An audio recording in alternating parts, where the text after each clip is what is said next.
qananlar.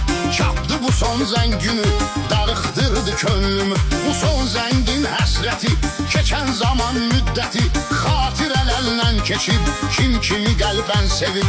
Çatsın arzu diləyinə, qoy xoş olsun ürəyinə. İndi o günlər bitir, gözdən o anlar keçir.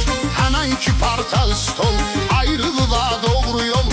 Həmin bu səsdən keçir, arzu ürəkdən keçir. Ürəklərdə çox dilək, titrəyir hər bir ürək. Gizli baxışlar qalıb, qəlbimi dərdlər alıb. Necə olar bu ayrılıq, çətindir bu tapşırıq. Bitdi bu məktəb fəqət, gəldi kədərlə həsrət.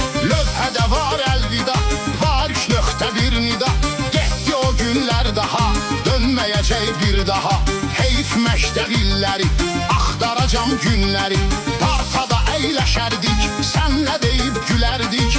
İndi o yer boş qalıb, başımın üstü dərd alıb. Unutmadıq heç kəsi, gələndə zəngin səsi. Para oldu qəlbim, ayrılıq nədir bildim. Şairin var öz sözü, bunu yaşayanlar düzü.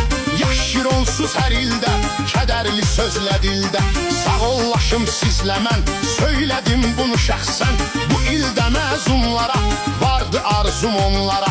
Kədəri görməsin heç kim, gülsün üzləri daim. Duyğularını saf bilən, həyatda hər bir sevən. Sevgi cəfadarına, qovuşsun öz yarına. Arzu eylədim tamam, məndə lirikli İslam.